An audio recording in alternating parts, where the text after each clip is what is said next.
இரட்சகர் இயேசு கிறிஸ்துவின் நாமத்தில் உங்கள் அனைவருக்கும் என்னுடைய அன்பின் வாழ்த்துக்கள். லெண்ட் என்னும் காலங்களை ஏறத்தாழ நாம் நிறைவு செய்ய போகிறோம். இறுதி நாட்களிலே நாம் வந்திருக்கிறோம். விசேஷமாக இந்த வாரத்தில் ஞாயிற்றுக்கிழமையை உலகத்தில் இருக்கிற எல்லா கிறிஸ்தவ மக்களும் திருச்சபையினரும் ஒரு விசேஷ நாளாக பார்க்கிறார்கள். என்ன விசேஷமான நாள் அது? இயேசு ராஜாவாக எருசலேமில் பவனியாக வந்த அந்த காட்சியைத்தான் இந்த வாரத்தில் நாம் நினைவு கூறப் போகிறோம். குருத்தோலைகளை பிடித்து கொண்டு மக்கள் இயேசுவை வாழ்த்தி அரசராய் பவனியாய் அழைத்து சென்றதினாலே இந்த ஞாயிறை நாம் குருத்தோலை ஞாயிறு, பாம் சண்டே என்று அழைக்கிறோம். இந்த சம்பவத்தை, வரலாற்று சம்பவமாகிய இந்த சம்பவத்தை 4 சுவிசேஷகர்களும் பதிவு செய்கிறார்கள். மத்தேயு எழுதின நற்செய்தி நூல் 21ஆம் அதிகாரத்திலே முதல் வசனத்திலிருந்து 11வது வசனம் வரைக்கும் உள்ள வேத பகுதியிலே இந்த நிகழ்ச்சியை மத்தேயு பதிவு செய்கிறார். மார்க்கு 11வது அதிகாரம் முதல் 10 வசனங்களிலே இதே நிகழ்ச்சியை அவர் பதிவு செய்கிறார். லூக்கா 19ஆம் அதிகாரத்திலே 29வது வசனத்திலிருந்து 38வது வசனம் வரைக்கும் இந்த நிகழ்வை பதிவு செய்கிறார். யோவான் 12ஆம் அதிகாரம் 12லிருந்து 15வது வசனங்கள் வரைக்கும் சுருக்கமாக இந்த நிகழ்வை பதிவு செய்கிறார். இயேசு ராஜாவாக உலகத்துக்கு வந்தார் என்பதுதான் இந்த நிகழ்வினுடைய மிக முக்கியமான வெளிப்படையான பாடம். மத்தேயு தன்னுடைய நற்செய்தி நூலை எழுதும்போது அவருடைய நோக்கமும் அவருடைய கருப்பொருளுமே இயேசுவை ராஜாவாக பிரதிபலிப்பதுதான் என்பதை நீங்கள் உணர முடியும்.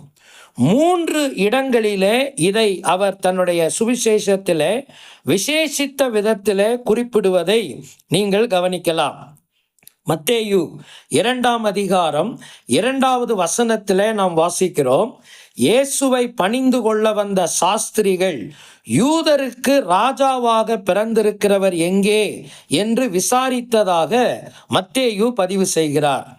21ஆம் அதிகாரம், இன்றைக்கு நாம் தியானிக்கிற 21ஆம் அதிகாரம் 4வது வசனத்தில் மத்தேயு சகரியா தீர்க்கன் இயேசுவை குறித்து சொன்ன தீர்க்க தரிசனத்தை குறிப்பிடும்போது, இதோ உன் ராஜா சாந்த குணமுள்ளவராய் உன்னிடத்தில் வருகிறார் என்கிற வார்த்தையை அவர் அங்கே பதிவு செய்கிறார்.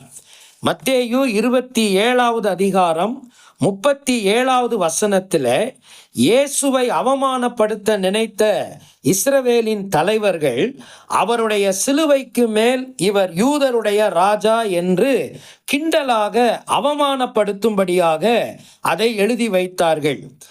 பிலாத்து இந்த பலகையை வைத்த பிறகு மறுபடியும் அவர்கள் அதை மாற்றி எழுத, தன்னைத்தான் ராஜாவாக இவன் அறிவித்து கொண்டான் என்று மாற்றி எழுத அவர்கள் பிரயத்தனம் பண்ணின போது பிலாத்து அதற்கு சம்மதிக்கவில்லை. 27ஆம் அதிகாரம் மத்தேயுவிலே 42வது வசனத்தில் அதை சொல்லியே தன்னை ராஜா என்று அறிவித்தான், ஆனால் இப்பொழுதோ சிலுவையில் அவதிப்படுகிறான் என்று அவர்கள் தூஷிப்பதை நீங்கள் கவனிக்கலாம். எப்படி இருப்பினும் இயேசு ராஜாதான், இதிலே எந்த மாற்றமும் இல்லை.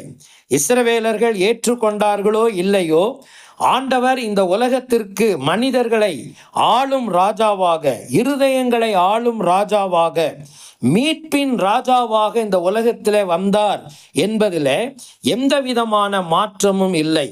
இதைத்தான் இன்றைக்கு திருமறையிலே நாம் படித்த வேத பகுதி நமக்கு சொல்லுகிறது.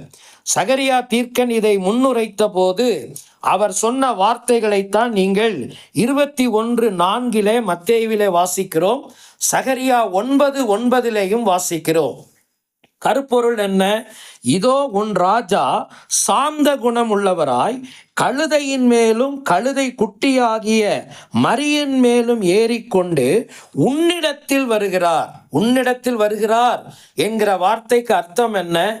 உனக்கு அவர் ராஜாவாக இருக்க விரும்புகிறார் என்பதுதான் அதன் பொருள். ஆனால் இஸ்ரவேலரோ அவரை தங்களுடைய வாழ்க்கைக்கு ராஜாவாக ஏற்காமல் தங்கள் மண்ணிற்கு அவர்களை ராஜாவாக கொண்டு வர பிரயத்தனம் பண்ணினார்கள். காரணம் என்ன? ரோம அரசாங்கத்தின் ஆளுகையிலிருந்து அவர்கள் விடுபட்டு இந்த ராஜாவினுடைய ஆட்சியின் கீழ் வந்துவிட்டால் நாம் சுகமாக வாழலாம் என்கிற சிந்தனையோடு மண்ணை ஆளும் ராஜாவாகத்தான் அவர்கள் இயேசுவை பார்த்தார்கள். எனவேதான் அவர்கள் சொன்ன அந்த வார்த்தை ஓசன்னா, அந்த ஓசன்னா என்கிற வார்த்தை துதியின் வார்த்தை மாத்திரம் அல்ல, அது ஒரு வேண்டுகோளின் வார்த்தை என்பதை நீங்கள் புரிந்து கொள்ள வேண்டும். இப்பொழுதே ரட்சியும், சேவ் நவ் என்பதும் அதனுடைய பொருளாக இருந்தது. எனவேதான் அவர்கள் இயேசு மண்ணை ஆளும் ராஜாவாக இப்பொழுது அவர் வரவில்லை என்பதை புரிந்து கொண்ட போது அவரை சிலுவையில் அடிக்கவும் அவர்கள் தயங்கவில்லை. நண்பர்களே, இந்த நாட்களிலே உங்களுடைய வாழ்க்கையை நீங்கள் ஆராய்ந்து பாருங்கள். இயேசு உன்னுடைய வாழ்க்கையின் ராஜாவாக இருக்கிறாரா? அல்லது மண் சார்ந்த உலகம் சார்ந்த காரியங்களுக்காக நீ அவரை உன் வாழ்க்கையின் ராஜாவாக ஏற்கிறாயா? உன்னுடைய வாழ்க்கைக்குத்தான் அவர் ராஜாவாக இருக்க விரும்புகிறார். உன்னை கட்டுப்படுத்தவும் உன்னை ஆளுகை செய்யவும் தம்முடைய பரிசுத்தத்தை உன்னிலே விளங்கச் செய்யவும் அவருடைய சாயலில் உன்னை வளர்க்கவும் தான் அவர் உனக்கு ராஜாவாக இருக்க விரும்புகிறார்.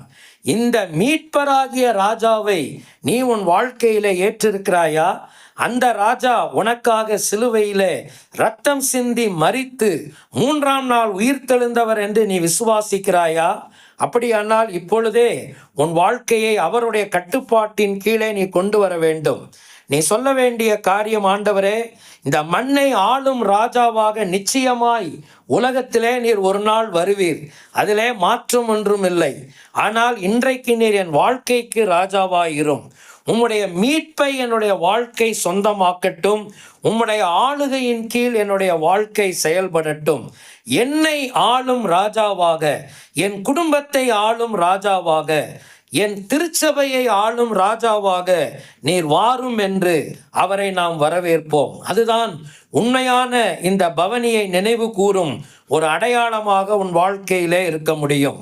பிரார்த்தனை செய்வோம். அன்பின் தகப்பனே, மறுபடியுமாய் நாங்கள் உம்மை ஸ்தோத்திரிக்கிறோம். நீர் எங்களுக்கு கொடுத்த இந்த ஸ்லாக்கியமான வாழ்க்கைக்காக நன்றி. நீர் எங்கள் வாழ்க்கையின் ராஜாவாய் இருக்கும்படி நாங்கள் மன்றாடுகிறோம். மீட்பின் ஆண்டவராய் எங்கள் வாழ்க்கையை ஆளுகை செய்வீராக. இயேசுவின் நிமித்தமே வேண்டிக் கொள்ளுகிறோம் நல்ல பிதாவே, ஆமேன்.